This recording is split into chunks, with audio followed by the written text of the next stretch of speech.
Hey, sir, how can I help you? My roommate was attacked. I know it. I heard it. She's screaming. She was thrown to the ground.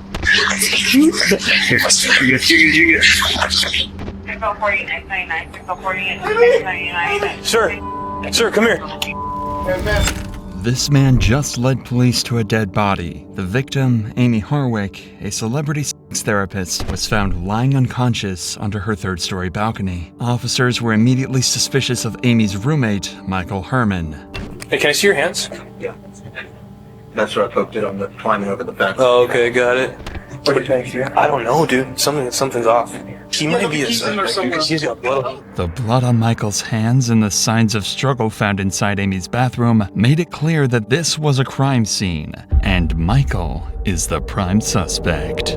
You still hear screaming? I still heard screaming when I was leaving. I yelled up there, "Hey, motherfucker!"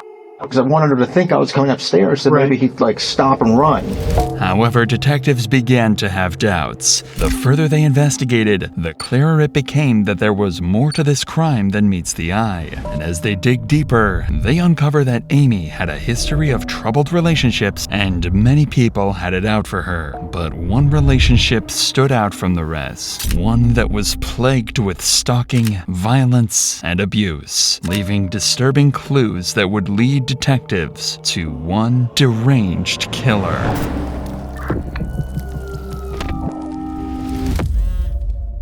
I have so much I need to say. Please give me a chance to just say it, please.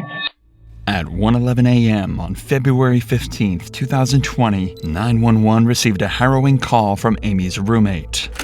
I want to reduce the upper to 434. Yeah, somebody just attacked my roommate. We're at 2086 Mound Street. Find anything. Okay, how was the assaulted? What happened? It's a C. I don't know. I was downstairs. I heard screaming. Please get a cop here. Okay, this is who's screaming inside? Can't speak right now. Amie Harwick. I mean, who is she to you, sir? She's my roommate. Okay. Is she screaming for help? Yes.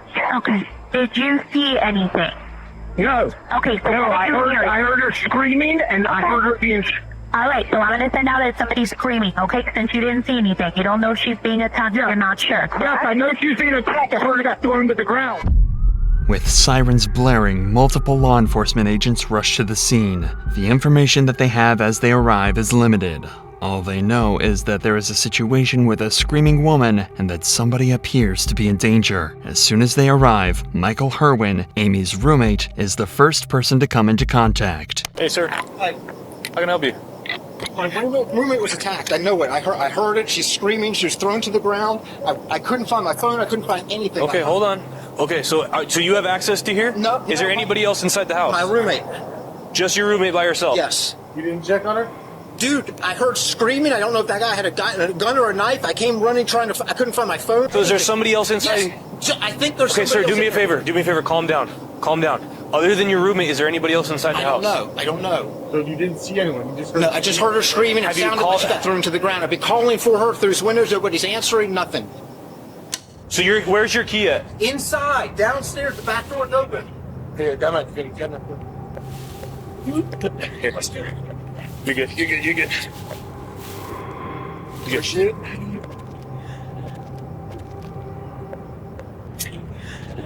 Six 815 advises the responding units that we had to hop the fence. We're going to be at the rear of the location.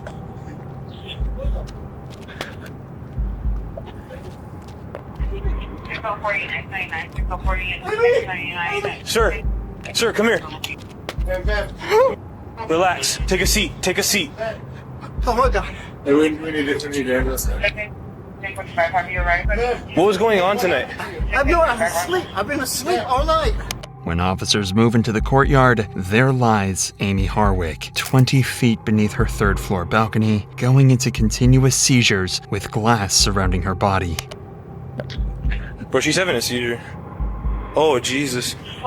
Amie lived in a relatively safe area in Hollywood Hills and was a well-known family and marriage therapist, so her home being broken into was unusual, and whoever did it made sure she had a painful death. She was thrown off her balcony. resulting in several serious injuries. The trauma to the head was so severe that it had resulted in a subgaleal and a subdural hemorrhage, sending her into continuous seizures. Not only that, but her neck showed signs that she had been strangled before falling off her balcony. Even though Amie started receiving urgent care, this situation was far from over. Not knowing whether the assailant is still in the house, officers began to breach and clear the ground floor. Do you know if there's anybody else inside the house? I don't. Oh my God. What happened to you? Anyone else inside? It's the LAPD. Come out with your hands up. Hey, somebody pat him down, please. Hey, stand up. He might be inside. He's got blood. Probably on my couch. Anyone else inside? It's the LAPD. Come out with your hands up. Gotcha. Okay, All right, so you guys can move up in unison. yeah. Ready? On you guys. Just hold it. They're gonna move up in unison. You're good, Pascal. Whenever you guys are ready, go ahead. Go. Go back in.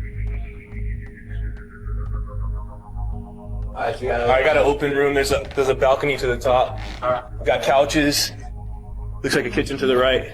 Unfortunately, the one responsible for Amie's condition has managed to escape, and as cops make their way through the home, they notice that everything is organized and spotless, besides a few areas of interest. It's sticky. Bees. This is urine. Urine, but none of the bathroom. Amie's bedroom was a mess, with the covers thrown off and a pool of urine in the connecting bathroom. Often, when a victim is strangled, it results in the involuntary loss of bowel control. Moreover, officers would discover something strange. Right on the balcony from where Amie fell, a syringe filled with nicotine had fallen to the ground. So there's a loaded syringe on this right here. Extreme doses of nicotine like the one found in this syringe act as a poison, causing organs in the body to fail and slowly kill an individual as they suffer from vomiting, nausea, diarrhea, and severe abdominal pain. Strangely enough, these types of drugs were never even present in the home, and even if they were, Amie would never take them, as her roommate explains. A loaded syringe, so... Sir, do you know her history of drug use? She's sober. She doesn't drink it. She didn't even drink. She doesn't drink. She doesn't even drink. She's sober. So nobody in this house is doing drugs? I smoke pot and stuff, yeah. Okay, what do you mean and stuff? Well, I smoke pot. That's it? Shrooms every now and then. Yeah. Okay, so she's sober completely? She's sober completely. How sure of that are you? I'm positive. I'm absolutely sure. I don't know, dude. Something's off.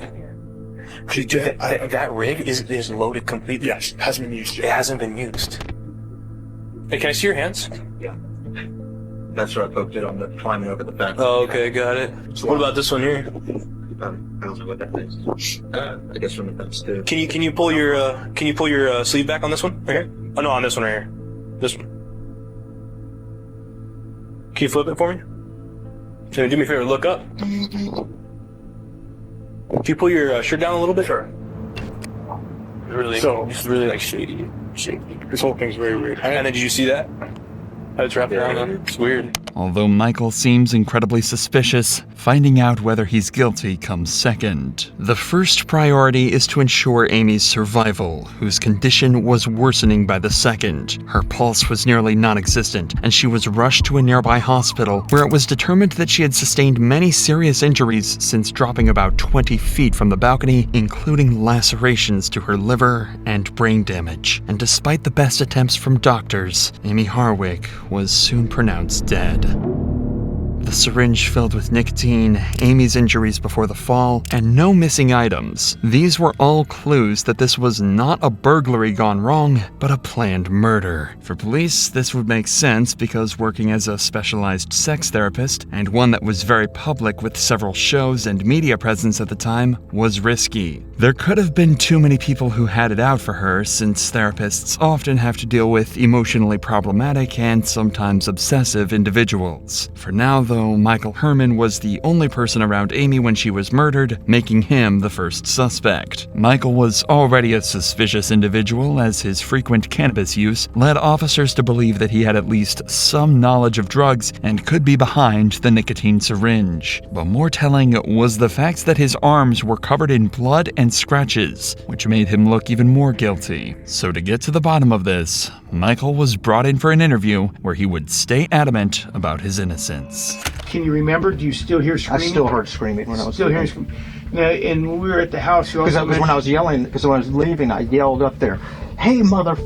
really loud because I wanted her to think I was coming upstairs, so maybe he'd like stop and run. You know, that would know that he's not in the house alone. Two of them. Right. And I didn't know if it was like, I didn't know if it was multiple people. I just didn't know. And I just hope that would that they would make the person flee. Michael claims that after returning home, he heard screams from inside the house and then shouted loudly to scare off the potential attacker. He then entered the home to find the front door open and Amie Harwick's body on the ground. He immediately called 911 and attempted to provide aid while waiting for emergency responders. Not only does Michael fully cooperate with law enforcement, but he also has a solid alibi and witness testimonies supporting his account. Additionally, there is no forensic evidence linking Michael to the crime. Still, detectives can't rule out Michael just yet, as there are no other suspects and nobody had seen anyone outside of Michael enter or leave the building. But this is when police receive footage from a nearby Ring doorbell camera, a crucial piece of evidence that would turn the entire case upside down. When the cops looked at the footage, they saw Michael come running out of the home, trying to wake up the neighbors and call for help. This was exactly what he told them he had done, which confirms the fact that he was likely only a witness to all of this. But the camera also picks up someone else at the scene.